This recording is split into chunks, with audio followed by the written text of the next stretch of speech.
Olá pessoal, muito boa tarde. Hoje é dia 16 de julho, são 5 da tarde em ponto aqui em São Paulo. Nós estamos falando direto da Vila Madalena, começando o episódio número 128 dessa nossa série de diálogos, sempre trazendo aqui alguém para a gente conversar sobre temas interessantes, né? E hoje o tema é super legal porque eu tenho uma convidada aqui que está comigo, aqui bem do meu ladinho, que é a Natália Garcia, e que é uma experiente palestrante de TEDx.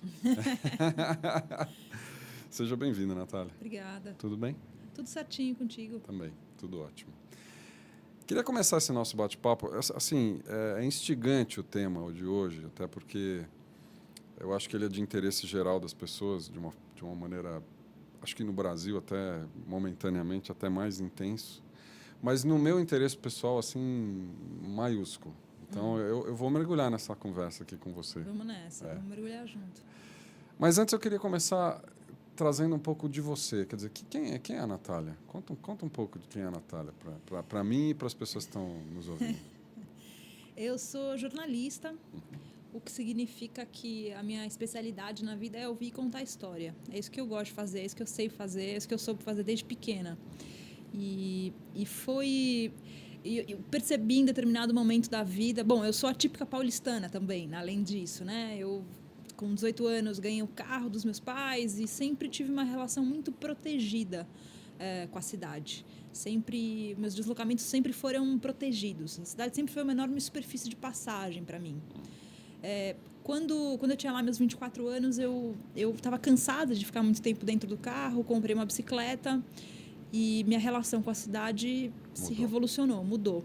E aí eu percebi essa história de gostar de contar história, né? As melhores histórias estavam numa cidade incrível que tinha no meio do caminho e que eu não via quando eu estava me locomovendo de carro, por exemplo. Então, de lá para cá, né? Como a minha relação com a cidade mudou muito, isso acabou influenciando minha vida profissional e eu fui norteando meu trabalho cada vez mais por pesquisar ideias, pesquisar soluções que melhorem as cidades para as pessoas. Mas isso casado com jornalismo, de alguma forma? Totalmente casado com jornalismo.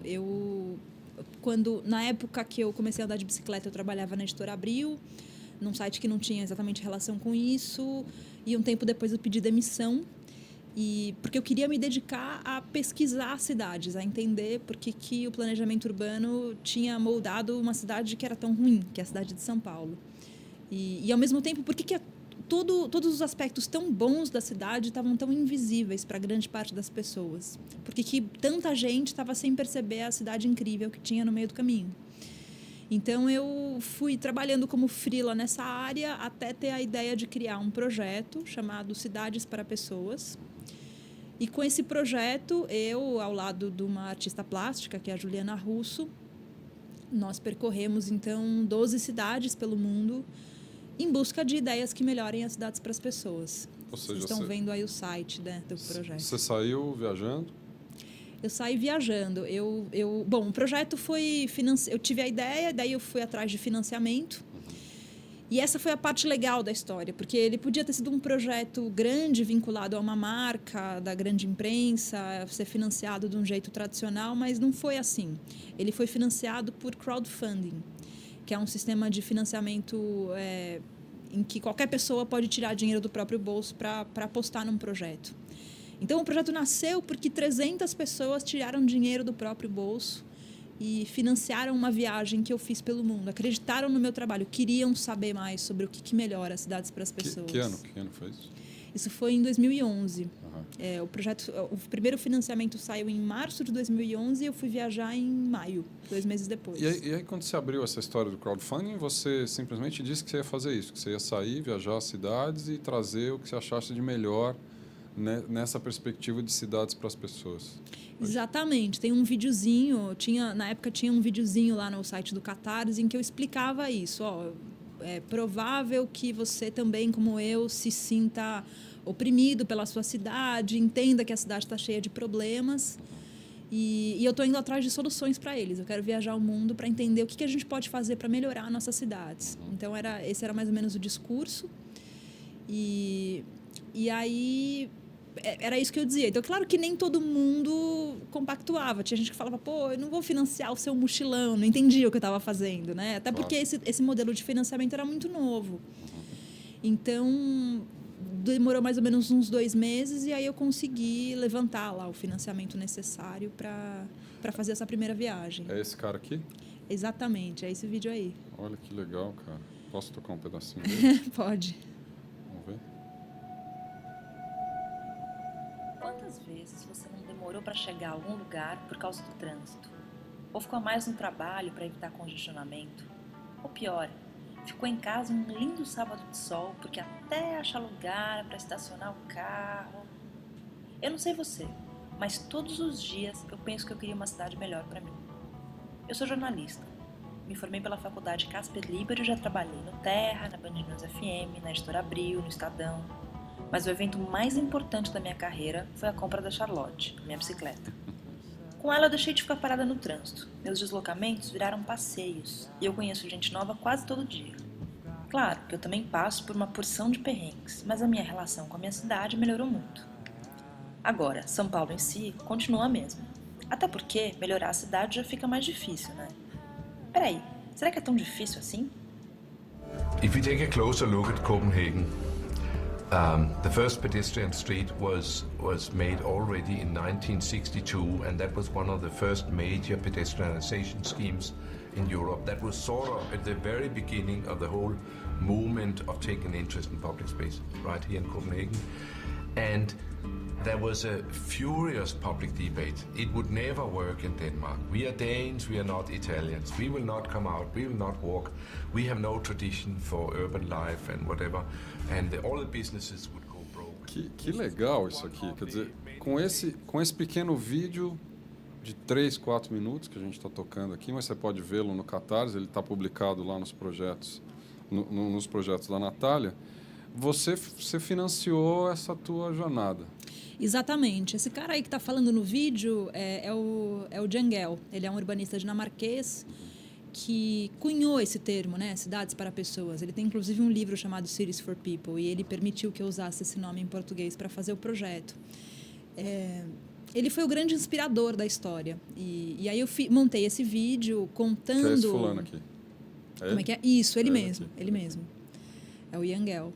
E ele é um cara super interessante. E ele, lá na década de 60, quando todos os planejadores urbanos estavam obcecados por fazer cidades para serem percorridas em alta velocidade por um carro, ele estava levantando essa bandeira, não, pô, as cidades têm que ser pensadas para as pessoas, né?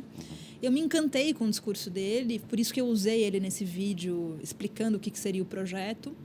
E foi isso, eu fiquei muito impressionada com o resultado, porque 2 dias depois do projeto ser publicado no Catarse, já tinha algo como R$2 mil, assim, foi Fantástico. muito rápido.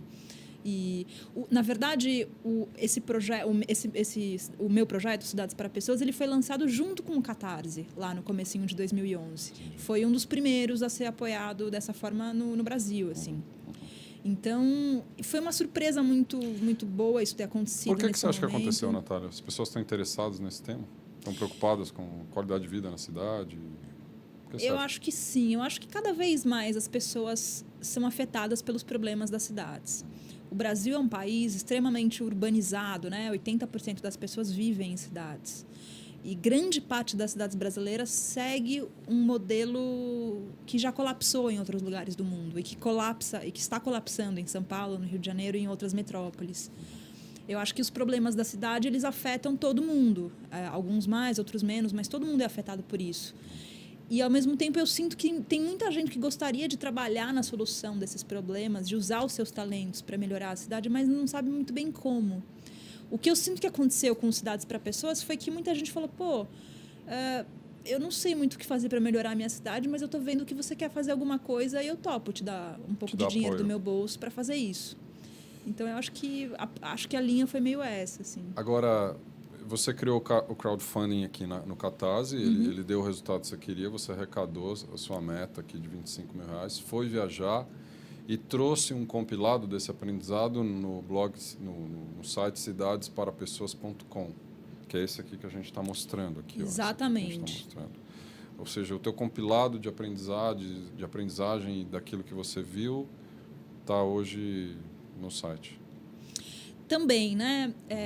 Eu publico reportagens em algumas revistas e jornais sobre então tudo você continuou isso. com as suas publicações em outros veículos tradicionais, vamos dizer assim. Continuei. Eu nunca tive nenhum problema. Eu nunca quis que fosse um projeto independente no sentido de eu odeio a grande imprensa. Pelo contrário, eu quero ter alianças com a grande imprensa, tenho ótimas alianças e quero continuar mantendo elas. Eu faço questão do projeto continuar sendo primordialmente independente, para ele ter vários braços de atuação possíveis sem ter nenhum tipo de amarra, sem ter nenhum tipo de engessamento por conta de uma aliança mais sólida, mais consolidada. Mas ele tem vários braços. Então, por exemplo, eu tenho um blog semanal no Planeta Sustentável. Toda semana eu publico um texto lá. Eu tenho uma coluna numa revista chamada VO2. Eu publico reportagens na Super Interessante, em alguns outros lugares, enfim. Você está entrando lá no Planeta, né? Vou entrar aqui. Se você procurar Planeta Sustentável Cidades para Pessoas, você encontra. Vou pegar já. Então, tem esses braços de publicação em outros lugares, né? Não é que esteja tudo só centralizado no site. O site ele é como se fosse um portfólio do projeto. Todas as entrevistas que eu dou, todas as palestras que eu já fiz, todas as reportagens que eu já publiquei estão lá centralizadas, além de ter muito conteúdo exclusivo também. O que eu mais quero com esse site é que mais gente possa usar esse repertório, essas ideias, essas reportagens, replicar isso livremente, para que esse conteúdo esteja livre, esteja disponível e possa ser aplicado na prática por quem se interessar. Como é que você escolheu as cidades que você foi? O primeiro critério foi justamente o trabalho do Jangel, desse cara que a gente estava vendo aí no vídeo dele agora há pouco. Ele é um urbanista, ele pensa nesse assunto, ele tem uma carga ideológica muito forte, ele faz projeto também, mas ele tem uma carga ideológica muito forte do que é uma cidade para as pessoas, de como é que se faz. Ele tem uma frase que eu gosto muito. Fala, a gente sabe tudo sobre o habitat ideal de qualquer mamífero na face da Terra, menos do Homo sapiens. E não é isso que a gente discute quando a gente planeja cidades. Então, eu adorei, assim, eu me encantei com essas ideias dele. Então, a primeira fase da viagem, que foi aquela financiada lá no Catarse que a gente viu, que levantou R$25 mil, foi feita só pela Europa. Só por cidades ou em que ele tenha feito projetos ou que ele considerasse bons exemplos de cidades para as pessoas. Foi bem focada no trabalho dele. Daí eu voltei para o Brasil, participei da Bienal de Arquitetura junto com a Juliana Russo. A gente fez um mapão. Contigo, né? Isso, a gente fez um mapão de São Paulo mostrando como é que a cidade poderia ser se as ideias apuradas pelo projeto fossem aplicadas. Então, é um mapa ilustrado da cidade de São Paulo, que também pode ser encontrado lá no site do Cidades para Pessoas. E aí a gente fez uma segunda viagem. A gente passou por 12 cidades, então foram 7 cidades na primeira fase e 5 cidades na segunda fase. A gente teve, então, um novo financiamento. Você teve um novo financiamento. Um novo pelo Catarse. Você fez uma segunda rodada. Uma segunda rodada. Na segunda rodada, a gente levantou R$15 mil. Que legal. E aí a gente foi para mais 5 cidades, pelos Estados Unidos e pelo México. De novo, com o mesmo foco, em busca das mesmas coisas, entrevistando mais ou menos os mesmos setores de pessoas. E voltamos no final do ano passado. E aí, de lá para cá, o projeto está rumando para se consolidar como uma agência de notícias sobre cidades. Eu não gosto muito do termo agência, porque ele é mais uma rede.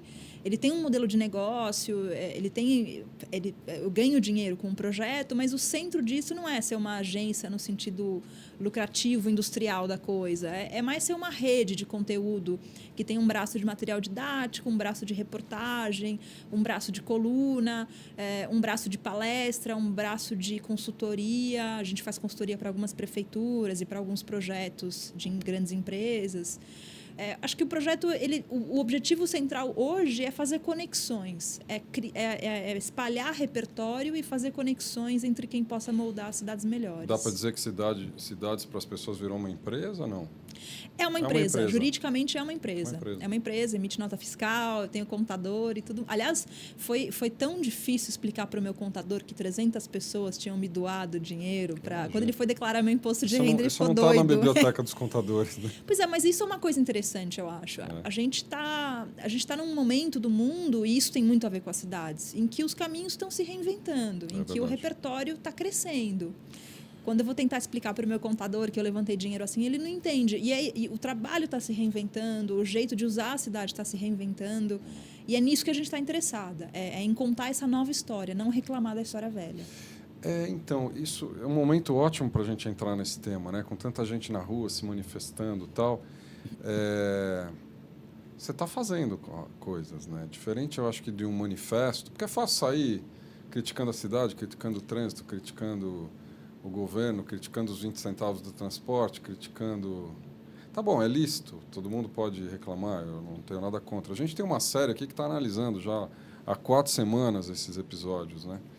E, assim, se é que tem alguma grande conclusão dessa história, é que as pessoas falam muito, criticam muito, mas na hora de mudar mesmo, que elas podem começar por elas mesmas para fazer alguma coisa, há uma dificuldade de dar esse primeiro passo, né?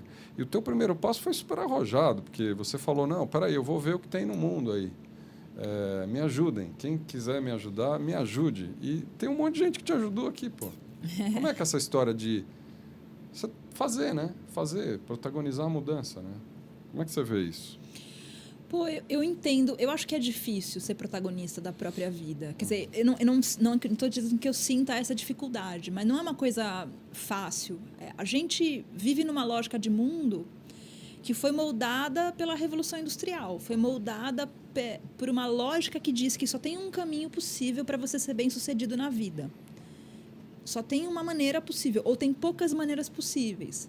É uma lógica em que a competição é a palavra que media as relações. Você diz, tem poucos caminhos possíveis, eu preciso competir por eles. O que está acontecendo, na minha opinião, nesse momento, é que não é mais a competição que está mediando relações, é o compartilhamento, né? Do ponto de vista da educação, de negócios. Eu não estou dizendo que a competição não exista mais, nem que não vá mais existir. Mas que não é mais a única coisa que media relações, que media negócios, que media modelos de negócio, melhor dizendo, do que negócio, simplesmente. A sensação que eu tenho é essa. Quando você me pergunta, você foi lá e fez alguma coisa. Eu acho que tem um monte de gente louca para fazer alguma coisa, mas que vive nessa lógica velha. Então, a lógica velha é o seguinte, o sucesso é como se fosse uma caixinha apertada na qual você tem que fazer malabares para conseguir encaixar. E o sucesso não é isso, né? O sucesso não está fora de você, está dentro de você. Na lógica industrial, as individualidades, os talentos não interessam muito. Você é como se fosse a peça de engrenagem de uma grande máquina. Na lógica hoje, pós-industrial, não é mais isso, né? As individualidades, as potencialidades, os seus talentos é que são a parte bacana da história. A parte que, de fato, pode ser transformadora. E saber reconhecer esses talentos e saber expressá-los, eu acho que tem muito a ver com protagonizar a própria vida. E eu acho que tem um certo medo de fazer isso. Tem muita gente que aposta numa trajetória que parece mais certa para chegar em alguma coisa que seria um sucesso externo. O que eu acho que aconteceu comigo foi que eu fui quebrando com esse modelo velho do ponto de vista pessoal, assim, dentro de mim. Eu fui entendendo que um emprego jornalístico numa grande empresa não era exatamente aquilo que eu achava que era. Que as coisas que eu gostava de fazer e que eu era boa em fazer estavam dentro de mim, que eu podia expressar de um outro jeito. Eu podia inventar um caminho, em vez de competir pelos caminhos existentes. E eu acho que isso começa a se refletir na cidade. O movimento que a gente viu acontecendo, tomando as ruas, ele não é um movimento clássico, centralizado, com um líder, com uma causa em comum. É um movimento de rede, né? Na lógica centralizada, é como se tivesse uma bolinha e um monte de bolinhas espalhadas, e para cada bolinha falar com a outra, ela tem que passar pela bolinha do centro. Na lógica da rede, está todo mundo falando com todo mundo ao mesmo tempo. Então, se por um lado você tem essa sensação de que o movimento está disperso, de que não tem bem uma causa, por outro, tem um monte de pequenas causas que acabam se encontrando nessa dinâmica, tanto indo para a rua quanto na rede, na internet, e que acabam fazendo, o que eu acho que é a parte mais legal da história, grupos de trabalho para dizer, bom, então o que a gente vai fazer na prática? A gente já viu que está todo mundo infeliz, e tem um monte de grupo de trabalho se formando. Tem a turma da transparência hacker querendo abrir as contas da mobilidade de São Paulo. Tem a turma dos hortelões urbanos querendo criar um modelo de gestão das praças públicas de São Paulo. Tem a turma dos cicloativistas querendo discutir política pública para as bicicletas em São Paulo. Tem várias turmas. Tem a turma da educação livre, querendo discutir como é que você pensa em modelos de educação que não sejam os formais, os formatados, os institucionalizados e assim por diante. Tem várias turmas que acabaram se encontrando e se potencializando, acho que com esses levantes. e que estão fazendo coisas na prática agora, que estão protagonizando não só as próprias vidas, mas as próprias causas e talvez os próprios sonhos. É uma coisa de você se responsabilizar por aquilo que você sonha. É fácil sonhar com uma cidade melhor, mas se responsabilizar por uma cidade melhor, aí é que a coisa fica interessante, eu acho. Eu vou querer voltar nesse tema que você falou, mas antes eu vou querer explorar rapidamente um aspecto, porque você é jornalista, você já trabalhou em um grande grupo empresarial como a Abril, por exemplo, continua escrevendo para um setor que está numa crise absurda, né? Eu sou leitor, obviamente, há muitos anos e vejo essa crise entrando cada vez mais forte no setor jornalístico, de uma forma geral, nas publicações, nos periódicos, nos jornais, nas revistas e mesmo nos meios televisivos, de rádio, etc. Mas principalmente nos meios impressos, uma crise absurda. Será que não está na hora de reinventar esse setor e talvez resgatar essa questão do jornalismo com causa, que me parece que é o que você está fazendo, né? Eu vejo o teu trabalho e eu acho que você continua sendo uma ótima jornalista, só que o teu guia é bem a tua causa, né? E que te fez libertar dos veículos e você mergulhar na tua causa, né? E usar, eventualmente, os veículos ao favor da causa. Como é que te bate isso que eu falei agora? É engraçado isso de... eu tenho muitos amigos que trabalham na grande imprensa, tenho muitos amigos que fazem o que se convencionou chamar de jornalismo empreendedor. A turma dos empreendedores está super bem, a turma que está na grande imprensa não está tão bem. Tem trabalhado com muito medo. Muita gente está saindo, né? Grande parte dos meus amigos... Toda semana a gente vai jantar e comemorar a demissão de um deles, assim. Comemorar, né? Comemorar. E é isso é curioso, né? Por que a gente está comemorando a demissão? Claro. Não é necessariamente porque a empresa é do mal, não tem nada a ver com isso. Nada a ver. Tem a ver com a realização. O modelo corporativo, industrial de trabalho, isso vale para o jornalismo, isso vale para qualquer outra coisa. Ele tende a ser um modelo em que é mais difícil de você expressar os seus talentos. Não significa que seja sempre assim, não significa que só dê para você ser criativo fora de uma corporação, mas tende a ser assim. E muitos dos meus amigos que estavam nesse modelo, e eu faço parte desse grupo, entenderam que, tem um monte de coisa que eu sei fazer, tem um monte de coisa que eu quero aprender a fazer, e eu sinto que não é aqui que eu vou desenvolver isso. Se por um lado tem uma crise do ponto de vista corporativo, por outro, eu acho que tem uma efervescência absurda nessa área que é o jornalismo, mas em trabalho como um todo, de novos caminhos sendo traçados, sendo moldados. Eu acho que uma ficha que está caindo em grande parte dos jornalistas é que o jornalista tem uma habilidade de conversar com várias pessoas e fazer uma leitura interdisciplinar de um assunto. O resultado desse trabalho pode ser uma reportagem, mas pode ser um monte de outras coisas. Pode ser material didático, pode ser um curso, pode ser uma palestra, pode ser uma conversa, pode ser uma consultoria, pode ser um monte de coisa, sabe? O que significa que a notícia ou a reportagem não é mais a única resposta possível. Eu acho que é isso que está quebrando, a única resposta possível para alguma coisa. Até do ponto de vista da educação, né? Não é mais uma única resposta que responde a um problema, está no fim do livro e você não pode olhar. Não é mais assim que se educa, né? Esse paradigma está mudando. Eu acho que na imprensa, ou melhor, no jornalismo, essa chave está caindo, está virando também. O resultado do seu trabalho pode ser um monte de coisa. A habilidade jornalística essencial é uma só. Claro que ela é combinada com o talento de quem a exerce, mas ela pode ter como resultado um monte de coisas. E eu acho que tem um monte de gente inventando essas coisas agora. A Iracema vai querer entrar nessa conversa, com certeza. Outro jornalista. Chega mais, Ira. Chega mais, garota. Não, eu acho muito lúcido, bacana ouvir a Natália falar. Eu acho que bem fora dos padrões que a gente tem e concordo plenamente. Assim, há um redescobrir o jornalismo pelo jovem que é incrível. Eu acho. Você é um exemplo, né? Também. Isso é um bom exemplo. Claro que é. Nós vamos entrevistar a Iracema qualquer dia aqui. Eu sei quem vai fazer o roteiro da entrevista. Pois é. jornalismo se redescobrindo. Bom, eu quis abrir esse parênteses, não podia perder a oportunidade, porque... eu acho parênteses necessário, né? Eu sinto que... Parece que eu me reapaixonei por essa profissão. Parece que, eu descobri um assunto novo que eu quero pesquisar ele, daí eu vou entrevistando pessoas, mergulhando, daí eu entendo, tem uma reportagem aqui.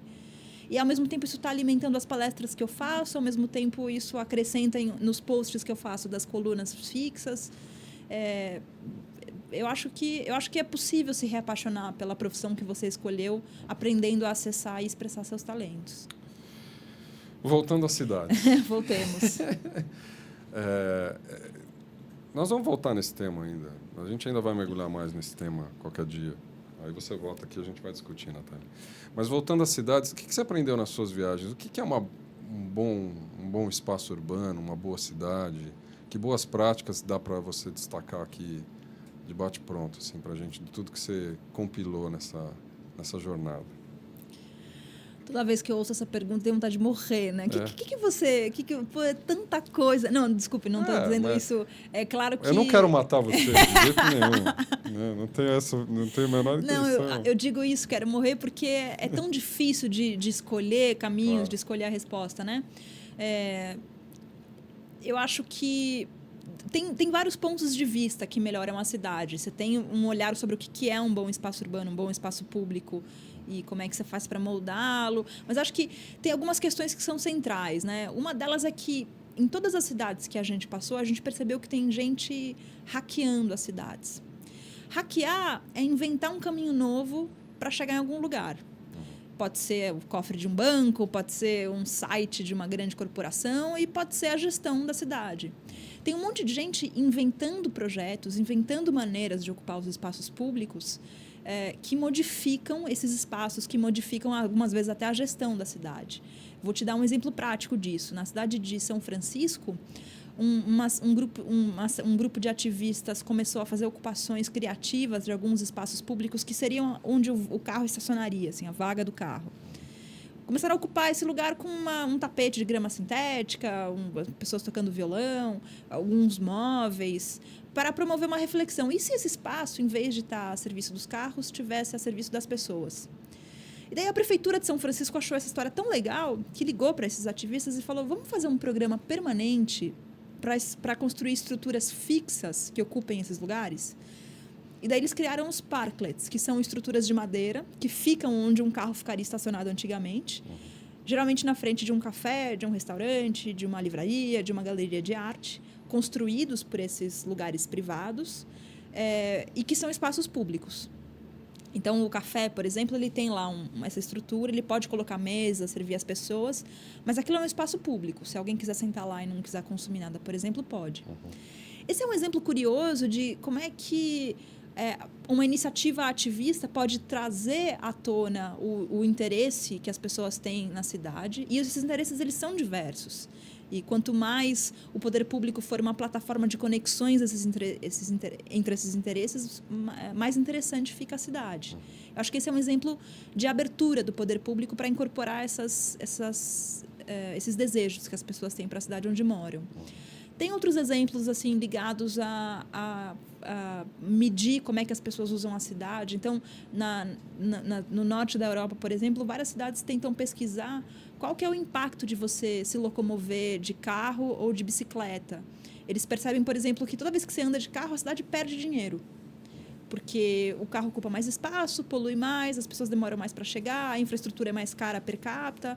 Então, tem um certo mito assim, de que o carro pode ser um bem econômico, do qual o Brasil não quer abrir mão, mas isso é um mito que precisa ser quebrado, né? Porque o uso do carro ele traz um monte de malefícios econômicos muito sérios e interdisciplinares. Eles vão para a saúde, por exemplo. Em São Paulo tem um dado do professor Paulo Saldiva de que 80% dos leitos do SUS são ocupados por vítimas dos carros. Saldiva é médico e ciclista, né? Médico e ciclista. Então, eu acho que eu citaria assim, esses exemplos ativistas, que talvez tenham sido a parte mais forte da viagem. alguns exemplos que medem, né, a gente viu muitos estudos que mostram como uma cidade para as pessoas é rentável, é boa economicamente. Eu acho que esse estudo de Copenhague que eu te citei, que mostra que andar de carro faz a cidade perder dinheiro, esse mesmo estudo mostra que andar de bicicleta faz a cidade ganhar dinheiro. Porque para a saúde pública é bom, é um atrativo turístico, as pessoas chegam mais rápido no seu destino. Então, esse tipo de sustentação acadêmica para melhorar as cidades para as pessoas é importante também. E talvez o terceiro ponto que eu destacaria, então tem os ativistas, tem o lado dos acadêmicos mostrando como é que a cidade melhor para as pessoas é melhor economicamente, assim por diante. Talvez tenha um terceiro ponto que também é muito importante, que é a gestão, os modelos de gestão que descentralizam a gestão. Na cidade de Portland, tem um instituto que faz conexões entre todo mundo que molda a cidade. A iniciativa privada, em especial o mercado imobiliário, a academia, os movimentos ativistas e o poder público. Só que, em vez de fazer isso na escala da cidade, eles fazem na escala do bairro. Cada bairro tem uma sede, daí eles vão lá para o bairro e veem quem são as pessoas que têm comércio aqui, como é que o mercado imobiliário age aqui, que empresas de grande porte estão por aqui, o que a universidade pensa para esse lugar, o que o poder público planeja para esse lugar. E muitas vezes, o que o movimento ativista quer, a empresa pode pagar e a universidade já tem know-how para fazer. E aí esse instituto só faz as conexões para que as coisas aconteçam. Opa, sem bater no microfone, de preferência. Mas você sabe que é normal. Mas... A pessoa começa a se empolgar e falar. Tá tudo bem. Você deve ter um lado italiano na sua vida. Olha, eu tenho vários lados europeus na minha família. Todos nós temos um fundinho italiano. Nem que total. seja por influência. Mas não quero que você perca o teu raciocínio. Não, imagine. Eu acho que então eu destacaria esses três aspectos, né? Da governança, dos movimentos ativistas, da sociedade civil organizada e da academia sustentando o argumento de que as cidades têm que ser para as pessoas. Foram as coisas mais importantes assim, que a gente viu. E aí tem um monte de projetos, uma infinidade de aplicações práticas disso. Agora, eu estava vendo aqui no cidadeparaspesoas.com, Yes. Tem aqui um item chamado 12 critérios do bom espaço público, que eu achei bárbaro isso aqui. Isso é Como muito surgiu legal. Essa história é o seguinte, tem um grupo de acadêmicos europeus, o Jangel, que é aquele inspirador que eu já citei algumas vezes na entrevista, faz parte desse grupo, e eles estabeleceram 12 critérios para dizer o que é um bom espaço público. Esses 12 critérios estão divididos em 3 categorias. Eu não vou lembrar de todos agora, mas elas não estão nesse post que você está vendo, porque isso é uma leitura feita por 2 designers brasileiras, é uma tradução, né? Tá. Então, eles estão dentro de 3 categorias, que é a segurança. Então, assim, a segurança contra o tráfego. Eu lembro mais ou menos quais são os critérios. Então, é um lugar em que você consiga andar e se locomover em segurança. O trânsito não é uma coisa que te oprima, você não sofre nenhum tipo de perigo, é seguro. É um lugar agradável para você caminhar, porque tem uma superfície plana. As pessoas conseguem se ouvir porque não tem muito ruído de barulho. Você tem uma boa experiência em relação ao clima. Se tiver sol demais é arejado, se chover demais é um lugar que tem uma marquise ou alguma coisa coberta. É um lugar que você tem algum mobiliário urbano de qualidade que convide você a permanecer no espaço e não só percorrê-lo. É um lugar que prioriza as vistas que tem em vez de escondê-las. Então, tem esses 12 critérios que são muito sintéticos assim, do que é um bom espaço público e que são muito bacanas até tanto do ponto de vista acadêmico quanto de um leitor leigo que queira saber mais sobre esse assunto. Tem um trabalho que eu já fiz com algumas pessoas, com alguns grupos, de pegar esses 12 critérios e olhar para um espaço público e ir ticando, assim. Às vezes você tem surpresas boas, você fala, pô, esse lugar tem características boas, né? E às vezes você tem surpresas ao contrário ruins. Você fala, pô, eu achava que isso aqui era um espaço público, mas pensando bem, não é tanto. Que legal. Agora, o que eu acho mais legal dessa história é o seguinte, quando você conclui, por exemplo, que um espaço público não é bom, ou que você não tem bons espaços públicos na cidade, a tendência de resposta a isso é construir um bom espaço público. O que seria, segundo o Jangel, um projeto de hardware, de infraestrutura, de construção, em vez de modificar o uso de um espaço que já exista, o que seria um projeto de software. A cidade de São Paulo é uma cidade que não é muito inteligente nesse sentido. É como se fosse uma porção de hardwares onde só toca um software. Como se a Marginal Tietê fosse um MacBook Pro, só que só roda um programa lá, carros andando. Não tem outra opção de uso, não tem outra possibilidade. Essa é a função que aquele lugar tem de dia, de noite, no fim de semana, nas férias escolares. A cidade não vai mudando o seu uso. Talvez esse fosse um quarto ponto que eu destacaria da parte mais interessante dos projetos que a gente viu. Projetos de software que mudam o uso de algum espaço que já exista em algum determinado período, ou do dia ou do ano. A ciclofaixa aqui em São Paulo seria A ciclofaixa é um exemplo disso, aos domingos. Domingo, para quem não sabe, em São Paulo, assim, se reserva uma faixa de grandes ruas, grandes avenidas principalmente, e se cria uma grande ciclovia na cidade. E me parece, eu posso estar enganado, mas me parece que domingo virou o dia da bicicleta em São Paulo, porque talvez seja uma opção quase número 1 de lazer da população hoje, andar nessa mega ciclofaixa que se... É isso que você está falando? É exatamente o que eu estou falando. O que eu acho muito legal da ciclofaixa de domingo é o seguinte, ela não é uma infraestrutura de mobilidade. Não dá para dizer que a mobilidade das bicicletas melhorou, ela é de lazer. Mas ela convida um monte de gente a ir lá e experimentar se locomover pela cidade desse jeito. E essa experiência é muito significativa. Essa experiência modifica o olhar de muita gente para a cidade, modifica a escala com que você olha para a cidade, a velocidade com que você percorre a cidade, o jeito que você se protege ou não e interage ou não com o que está em volta. Até o jeito que você guia na cidade. Mesmo que você está dentro do carro, se você vive uma experiência dessa, você começa a guiar diferente. Né? Exatamente. Eu, quando comecei a pedalar, virei uma motorista muito melhor. E isso é um projeto de software. Em Paris, por exemplo... Quando chega o verão, a Avenida Expressa, que corre à beira do Rio Sena, ela é convertida numa praia de verão e uma via de ciclistas e pedestres, para que as pessoas aproveitem o calor à beira do rio, que é o lugar mais fresco e agradável da cidade. Isso é um projeto de software. E aí o que acontece? Foi ficando tão legal, todo mundo gosta tanto da Paris Plage, que tem um projeto de fazer com que permanentemente essa área vire uma área de lazer.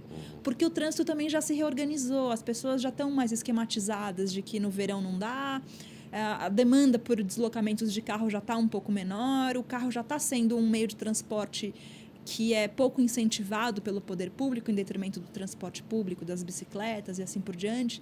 Então, eu acho que esses projetos de software que se propõem a reinventar a cidade podem fazer com que um espaço que dê negativo em todos aqueles 12 critérios fique positivo. Não a partir da construção que você faz, mas a partir do uso que você faz de um lugar existente. Você poder repensar o uso, né? Exatamente. Porque quando eu vi esses 2 critérios aqui que estão no site, se você entrar aí no cidadedaspesoas.com, tem lá no menu 12 critérios do bom espaço público. Exatamente, está na tela aqui. Eu fiquei com vontade de pegar o espaço público muito do lado da minha casa, eu moro aqui do lado da Praça das Corujas, ali tem um ecossistema de lazer, enfim, tem um espaço público que envolve a praça e outras coisas mais, e fiquei doido para analisar sobre esse prisma. Né? De fato, ele pode propiciar uma grande reflexão estruturada, talvez, né, de coisas que a gente nem enxerga eventualmente. E agora, adicionado ao que você acabou de dizer, que de repente não precisa trocar o hardware, é só você repensar o software, sim, você pode transformar isso numa coisa incrível, né? Certamente. Eu acho que um projeto que fez isso em São Paulo é o Baixo Centro. O Baixo Centro foi um festival de ocupação artística do centro da cidade, organizado principalmente no Minhocão e no entorno do Minhocão. O Minhocão é o elevado Costa e Silva, é um viaduto que talvez seja o pior espaço público de São Paulo. Mas no dia do Baixo Centro, no dia em que teve a festa, com um tapete de grama sintética, com piscina, com música, talvez ele tenha passado a ser bem qualificado em todos os 12 critérios, sem que nada fosse construído. E daí, quando eu estava lá no Baixo... destruído, né? Porque nem hoje destruído. Tem uma discussão de destruir o Minhocão. Para quem não sabe, de novo, São Paulo tem uma avenida em São Paulo e que construíram um elevado na avenida, como se fosse um viaduto em cima da avenida e percorre ela inteira. Ela liga o centro à zona oeste de São Paulo. Chama-se Minhocão. É uma aberração arquitetônica, mas que já está lá. E se discute muito se ele devia ficar lá, não devia ficar lá, enfim. Sorry. Imagine, não, eu sempre vou contextualizar, porque a gente está aqui, às vezes quem não está aqui não tem a menor ideia do que a gente tem numa cidade dessa. Do que você está falando. Minhocão não tem nada a ver com o que você pensou em primeira instância, é esse viaduto aí. Tá? Mas o que eu acho mais legal, eu lembro que no dia do Baixo Centro eu fui conversar com um dos meus amigos que organizou a história, o Lucas Prete, e falei, qual que é o legado do Baixo Centro? Porque vai terminar, o festival vai acabar, tudo que está montado aqui vai sair e ele vai voltar a ser uma avenida como era antes. E daí ele me respondeu, é o legado do possível. Todo mundo que veio aqui e experienciou esse lugar desse jeito sabe que é possível esse pedaço da cidade ser melhor. Sabe que é possível transformar a cidade num lugar bom para as pessoas só a partir do uso que se faz dela. E eu acho que ele tem toda a razão. Eu acho que a experiência... e é por isso que eu acho que foi sensacional as manifestações que aconteceram. Porque um monte de gente foi andar a pé na rua. Foi sair, foi fazer viver a uma coisa cidade, que eles nunca né? tinham feito. Verdade, exatamente. Eu vi um monte de adolescente de classe média alta que estava fazendo oba-oba. E eu não estou desmerecendo o valor deles estarem lá, não é isso. Mas eu acho que a parte mais importante da história foi quando eles estavam ali na Avenida Faria Lima, que é uma avenida onde só tem carro, tem um monte de prédio comercial super alto em São Paulo, e olhando para aquilo de outra escala, de outra maneira, sem barulho de carro, conversando com quem estava em volta. Eu acho que essa experiência foi transformadora para todo mundo que estava lá. Por isso que eu acho que a ciclofaixa é legal, o Baixo Centro é legal, porque você tem uma experiência que modifica a tua relação com a cidade. E é aí que eu acho que está a chave. Você vive a cidade de perto, né? Exato. A Ana está aqui no chat fazendo uma pergunta. Vocês já tiveram alguma proposta das prefeituras ou alguma área para implementar algumas das ideias que você veiculou aqui no Cidade das Pessoas, para as pessoas? Oi, Ana, tudo bom? Já. A proposta mais concreta, eu fiz uma palestra há pouco tempo em Teresina e o Departamento de Planejamento de Transportes, a Secretaria de Transportes da cidade gostou muito das ideias que a gente levou e me convidou para ser uma espécie de consultora de projetos lá. A gente está entendendo ainda como é que isso vai funcionar. E eu já tive algumas conversas na cidade de São Paulo de alguns vereadores interessados em aplicar o modelo daquele instituto de Portland que eu falei agora há pouco, o instituto que conecta setores que moldam a cidade. E estou 100% aberta para esse tipo de convite, mas eu sei que ele tem que partir de mim também. Eu tenho tentado levar essas ideias e elas têm sido muito bem aceitas.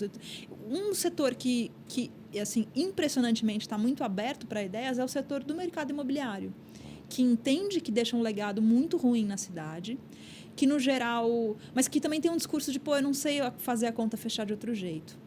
Me ensina? Dá para fazer a conta fechar e deixar um bom legado? E tem poder econômico, né, Natália? Exatamente. Tem poder para transformar, pode transformar bem, né? Eu não estou dizendo que todo o setor do mercado imobiliário esteja com esse olhar do bem, digamos assim. Nem sei se alguém está com o olhar do bem, mas eles entendem que o legado que eles deixam para a cidade é ruim. Eles sabem disso. E eu sinto, cada vez mais eu sinto essa abertura, essa vontade de conversar e de estabelecer novos parâmetros de atuação. Muito legal. Toda semana a gente conversa com o Sérgio Souto. O Sérgio é um dos organizadores dos TEDx aqui no Brasil. Ele é de Belo Horizonte. E essa semana eu acabei de gravar com ele, enquanto você estava lá embaixo, eu gravei esse bate-papo com ele aqui e que eu quero tocar para vocês. Vou tocar ele aqui. Deixa eu botar aqui o Sérgio Souto para nós, olha só. Olha, pessoal, e como toda semana a gente está com o Sérgio Souto aqui e eu trago ele aqui, tá bom, Sérgio? E aí, Maurício, beleza? Tudo ótimo, cara. Olha, já pedindo desculpas publicamente para você por não ter veiculado você no episódio passado, porque eu entrei na história aqui na entrevista e esqueci do mundo, cara. Não esqueci só de você, esqueci do roteiro, esqueci do mundo. A história me absorveu demais e daí eu fui nela. Me desculpa, tá? Percebi, não, tranquilo. Depois você liga pra minha mãe, pede desculpa pra ela. Eu vou ligar. Deixa comigo que eu falo com ela. Pode é a deixar. minha única fã que fica aí assistindo o programa toda semana. Tenho certeza que não, mas enfim, depois a gente fala sobre isso. E essa semana, o que a gente tem? Então, achei bem bacana a convidada de hoje ser a Natália. Porque eu acompanhei o projeto dela quando ela abriu para o financiamento coletivo e achei a ideia incrível. E daí eu pensei em dar uma dica hoje que tivesse muito a ver com esse assunto, com cidades, e que fosse uma coisa bem local. Então vou ser super bairrista hoje, vou dar uma dica de BH, do TEDx Belo Horizonte, que é uma palestra do Roberto Andrés, que é um arquiteto mineiro, e ele falou muito sobre soluções urbanas. E interessante porque parece que aqui no Brasil a gente associa muito progresso a concreto, asfalto, ao crescimento desenfreado de cidades. E a palestra do Roberto é bem legal porque ele começa até com uma apresentação bem irônica, assim. Ele começa a mostrar imagens de cidades como Paris, acho que Londres também ele mostra na palestra, cidades que concretaram seus rios. Ele até mostra umas imagens, umas montagens que ele fez, e o pessoal começa a rir, fica um pouco incomodado assim, mas é tudo para exemplificar o que fizeram aqui em BH. Porque eles concretaram o Rio Arrudas, que é um rio que passa numa região central da cidade, e para poder aumentar as pistas para os carros. E ele começa a dar outros exemplos de outros lugares do mundo que não associam progresso com concreto, e ele mostra Seul, que eles, na década de 50, eles concretaram um rio na cidade, e em 2003 eles reverteram o processo, eles salvaram o rio, fizeram umas ciclovias nas margens, uns passeios para pedestres, e mostrou como é possível a cidade entender o progresso de uma outra forma. Ele até mostra uns dados, porque a preocupação das pessoas vai diminuir as vias e o trânsito vai continuar, vai ficar mais lento e tal. Ele mostra que isso em Seul não aconteceu. Assim, a velocidade média dos carros não diminuiu com essa recuperação do rio. Eu estava presente lá no dia, achei uma das palestras mais legais assim, do evento, porque falou de uma coisa bem local nossa, de um problema que a gente discute isso todo dia, e mostrou uma solução possível, né? Uma solução que não é nada utópica, que não é nada difícil de fazer, é só ter um pensamento mais voltado para as pessoas, assim. E eu vi que a Natália ela falou isso numa entrevista, acho que da Apple Negócios, que algumas cidades elas estão muito voltadas para as pessoas, elas são pensadas para as pessoas. Eu acho que é isso que a gente deveria aprender aqui um pouco. Muito legal, cara. Ó, tá aqui, quem quiser dar uma olhada nesse talk que o Sérgio referenciou, tá aqui no YouTube, é só colocar... Não, você pode botar várias coisas aí, o nome do Roberto Andrés, TEDx Isso. Belo Horizonte, vai chegar nele. E tem um outro link rapidinho, que é até um projeto que o Roberto, ele é editor, que é um projeto que se chama Pisiagrama, que é uma revista, um periódico, que fala sobre soluções urbanas também, relacionadas a espaços públicos. E isso de pisar a grama é uma coisa muito forte aqui em BH, não sei como é em São Paulo, mas algumas praças daqui elas são proibidas de se pisar na grama, de sentar, de fazer piqueniques. E eu acho que esse projeto dele e de mais outras pessoas, é bem bacana, porque eles discutem muito essa ocupação dos espaços públicos. Que legal. Tá aqui, ó. Deixa eu botar o site aqui, pisiagrama.org. Isso. Eu acho que está mudando essa cultura, né? Aqui em São Paulo está mudando, as praças estão sendo populadas já, as pessoas começando a usar, né? Aqui a gente fez um evento até voltado para essas manifestações, a gente ocupou a praça, a gente tentou fazer um piquenique, não foi em cima da grama, mas foi na calçada, mas eu acho que aos poucos a gente tem que ir para a rua mesmo, tem que ir para a praça para poder ocupar de uma forma que todo mundo já faz no resto do mundo, né? Que, pelo menos nos lugares que eu conheço, assim, que eu já fui, as pessoas vão para as praças, as pessoas almoçam nas praças, e é uma coisa muito bacana de se ver e de se fazer. Muito legal, cara, bem lembrado. Obrigado, viu, cara? Imagina. Prometo que hoje eu vou veicular a nossa gravação aqui. Tá, eu vou ligar para minha mãe aqui agora. Isso aí, avisa ela. Obrigado, Sérgio. De nada, até semana que mais. vem, cara. Tchau, um abraço. Tchau. Isso aí, galera, Sérgio Souto. É isso aí, pessoal. Hoje eu pus, então paguei minha dívida aqui. O Sérgio está com crédito ainda. Mas ele tocou num aspecto que... Aqui a gente vive aqui na Vila Madalena, nessa rua. Aqui tem um rio totalmente coberto, né? E quando chove aqui, exatamente nessa rua, pega-se Picoelto, uma parte ali do Beco do Batman. Quando chove aqui, a gente paga essa conta, porque quando chove, mesmo botando o rio para baixo, ele vem para cima, porque a água vem e ela faz um... Assim, quem acompanha as notícias aqui, quando chove em São Paulo, a vila está sempre sendo veiculada, né?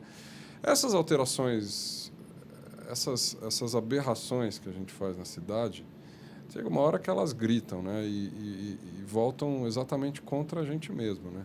Como é que você vê essa evolução, assim, essa pseudo-evolução, né? Porque de evolução isso acho que não tem nada, né? Como é que você vê isso acontecendo hoje em dia?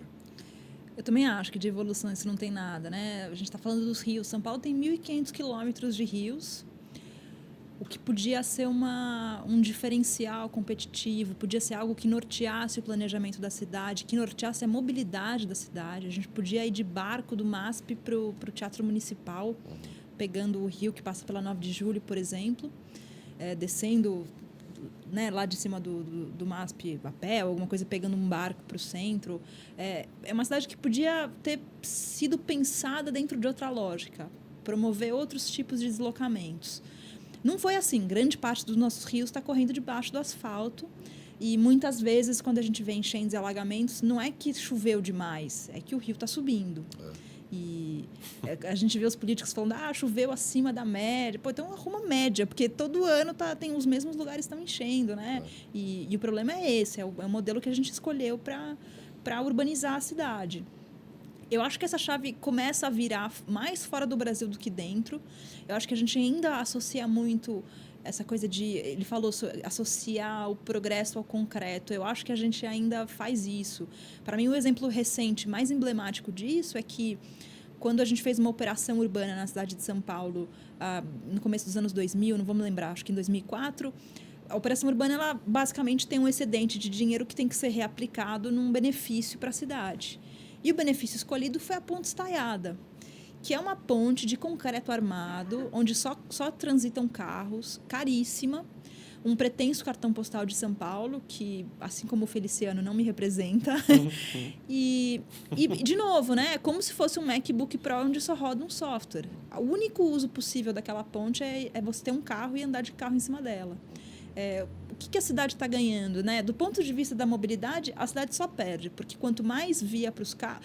Resolver o trânsito criando mais via para os carros é que nem apagar fogo com gasolina. Quem disse isso foi o Henrique Penhallosa, o ex-prefeito de Bogotá. Então, do ponto de vista da mobilidade, perde. Do ponto de vista sistêmico da cidade como um organismo interdisciplinar, perde mais ainda, porque...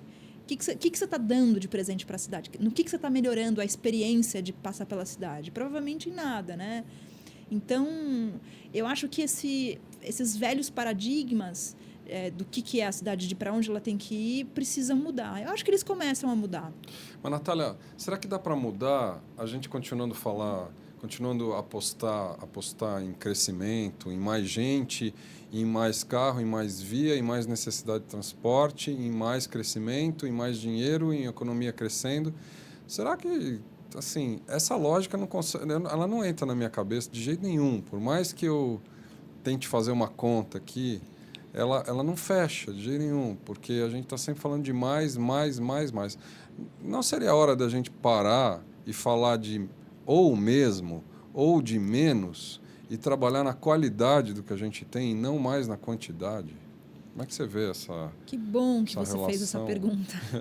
Que feliz que eu fico de ouvir essa pergunta vindo de você. Tem um livro espetacular chamado... Espetacular, que eu não sei o título. Eu vou lembrar. É um livro novo do André Lara Rezende. É uma compilação de artigos que ele publicou em alguns jornais. É algo como O Limite do Possível.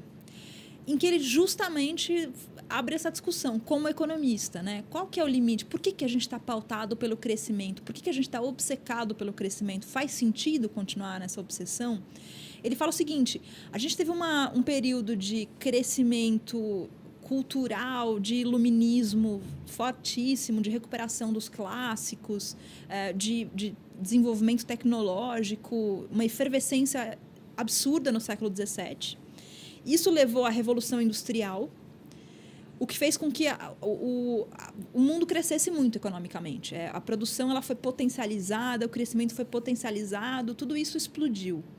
E daí a gente decidiu que essa é a regra, essa explosão que durou 2 séculos de Revolução Industrial. E a gente fica percorrendo aquele crescimento da Revolução Industrial eternamente. E daí ele discute, por que a gente está percorrendo isso? O Keynes... um dos economistas que escreveu muito sobre esse assunto antes da depressão, lá no começo dos anos 20, tem um texto dele escrito para os netos dele falando que legal que a economia está crescendo. A gente vai chegar num ponto em que não vai mais ser necessário trabalhar tanto para que a economia dê as necessidades, consiga suprir as necessidades básicas de todo mundo. Ele diz que os netos dele, que somos nós, precisariam trabalhar só 15 horas por semana para manter a economia girando. Não é isso que está acontecendo na prática, é o contrário. Porque esse crescimento ele não é um crescimento que se distribui, é um crescimento que se concentra, que concentra a renda. E o André Lara Rezende diz uma coisa que eu acho bárbara no livro. O problema não é a pobreza absoluta, é a pobreza relativa. Quando você percebe que você está num nível de renda abaixo dos seus pares, isso mexe com autoestima, isso mexe com um monte de coisas, né? Então, ele critica esse modelo de crescimento e ele critica uma coisa central. A gente teve o iluminismo, que deu a Revolução Industrial, que potencializou a produção e cresceu. E daí a gente fica continuando, querendo crescer, investindo em tecnologia e reinvestindo o dinheiro dos lucros em mais indústria, no que quer que seja, mas a gente esquece do pedaço que começou a história toda, que é a educação, que é aquele momento de iluminismo em que todo mundo começa, que tem um salto de qualidade de estudos, de descobertas tecnológicas, porque estava todo mundo lá redescobrindo os teóricos clássicos, estava estudando. E daí a gente acha que se a gente só ficar retroalimentando esse sistema e não investir na educação, que é o que continua inventando o mundo, a gente vai continuar crescendo. Então, eu concordo plenamente com você. Essa obsessão pelo crescimento, muitas vezes, é um desserviço para a cidade. No caso de São Paulo, essa obsessão, qual que vai ser o modelo de negócio da cidade, que tipo de multinacionais a gente vai atrair. Eu acho que todo o crescimento está pautado num jeito velho de pensar a economia, de pensar trabalho, de pensar o jeito que você usa a cidade. Tudo isso se reflete em como as pessoas usam a cidade hoje. Eu não sei se a resposta é São Paulo tem que parar de crescer e as cidades médias têm que crescer. Porque se as cidades médias crescerem com esse paradigma de São Paulo, nós estamos perdidos. A gente vai ter um monte de São Paulos pelo Brasil. O que eu acho é que a lógica de crescimento precisa mudar. A obsessão pelo crescimento precisa ser amenizada. E o André Lara Rezende fala isso muito melhor do que eu nesse livro, para quem se interessar. O livro do André é Companhia das Letras, está aqui, ó. Companhia das Letras, capa do livro. Os Limites do Possível. André Lara Rezende, A Economia Além da Conjuntura. Eu vivi Nosso tempo já foi pro saco aqui, né? A gente tinha que reservar 2 horas para essa moça aqui. É muito pouco tempo. A gente já estourou o tempo. A gente já faz tempo. A gente adora estourar o tempo. Não tem problema. Mas eu vou contar. Eu passei por uma experiência alguns dias atrás e hoje em especial. E eu vou contar rápido. Eu, alguns anos atrás, fiz uma reengenharia na minha vida para poder morar, trabalhar, enfim, criar minhas filhas, tal, aqui na Vila Madalena. Eu pego o carro, acho que no máximo, 2 vezes por semana. A maioria do tempo eu transito a pé e óbvio que isso é fantástico, é muito mais saudável, enfim, para todos os lados do teu corpo, né, incluindo o seu bolso, né? E eu tenho nessas manifestações, eu tenho levantado um aspecto que é super polêmico, às vezes até eu acho que é polêmico demais, que é isso. Por que a gente fala de mais transporte, mais metrô, mais isso, mais aquilo, menos tarifa zero, né? Mas ninguém fala de se deslocar menos, né? Assim, ninguém saiu na rua para se manifestar com quem se desloca demais, né? Quero reduzir deslocamentos. Exatamente. Eu queria isso, eu também queria. Eu adoraria exatamente. que as pessoas saíssem. Então, quero ter que me locomover menos, exatamente. sei lá. Mas isso é uma decisão que só depende do indivíduo, né? Porque para você se deslocar menos, você precisa reengenheirar a tua vida, você precisa estar perto do seu trabalho e tal. E a crítica que eu recebo toda vez que eu falo isso, e essa história começou porque eu critiquei uma pessoa de Jundiaí que estava se manifestando com relação ao trânsito. Eu falei, cara, eu quero protestar contra você, porque você sai de Jundiaí todo dia, vem para São Paulo de carro e você que causa esse caos, né? Porque você não mora em Jundiaí e trabalha em Jundiaí, ou mora em São Paulo e trabalha em São Paulo, se desloca menos. E aí criou uma tremenda polêmica, eu mesmo achei polêmico demais, mas o fato é, a polêmica está no seguinte aspecto: nem todo mundo, e essa é a afirmação que eu tenho recebido toda vez que eu falo, nem todo mundo pode reengenheirar a sua vida, porque o cara depende de um trabalho, depende de alguma coisa. Mas hoje, precisamente hoje, eu fui cortar meu cabelo num barbeiro da Vila Beatriz, aqui do lado, barbeiro de bairro, né? Por incrível que pareça, eu ainda corto cabelo, podem não acreditar, mas é verdade. E lá tinham 2 pessoas que provavelmente são classe C ou até classe D, dizendo o seguinte, que eles moram aqui na Vila Madalena, que é um dos bairros mais caros de São Paulo hoje, pagam um aluguel absurdo E realmente, por um quarto e sala, absurdo, eles falaram os valores, é absurdo. Eu fiquei assustado. E a discussão era por que eles não vão embora e morar num lugar mais barato.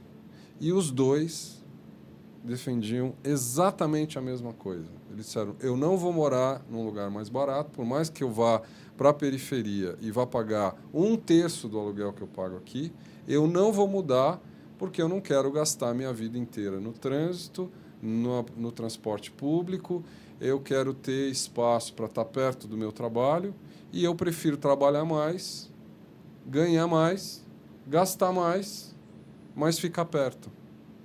E isso me alimentou a alma, porque eu vi um cara que, teoricamente, é essa crítica que toda vez que eu afirmo eu recebo, que tem essa consciência, né, de que a mudança depende dele se mobilizar, dele assumir certas posições que possam dar mais qualidade de vida para ele e, obviamente, para todo mundo na cidade, porque esse é um cara a menos se deslocando 2 ou 3 horas para ir para o seu trabalho e 2 ou 3 horas para voltar para o seu trabalho, do seu trabalho para a sua casa.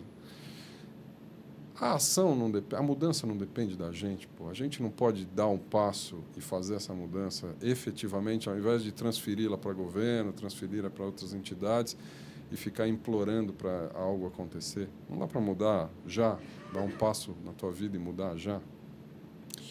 Claro que dá para você assumir as rédeas da sua vida e melhorar. Quando a gente fala de mim, de você, das pessoas que estavam no teu barbeiro hoje, mas a grande maioria das pessoas ainda não consegue fazer isso. A reinvenção do modelo de trabalho, a reinvenção dos usos da cidade, ainda é uma conversa muito restrita. Quando a gente pega a massa das pessoas que sofre se deslocando de verdade em São Paulo, tem um dado, por exemplo, de que todo dia o equivalente a um uruguai sai da Zona Leste e vai para o centro trabalhar. Bárbaro. E depois volta. 20 quilômetros de ida, 20 quilômetros de volta. Sei lá quantas horas isso no dia da pessoa. Nossa. A gente provavelmente vai se deparar com gente que não consegue ainda fazer essas escolhas. Eu acho que essas escolhas são um pouco individuais, mas também são um pouco coletivas. A cidade hoje está deformada. Eu acho que o teu olhar sobre a mobilidade é perfeito.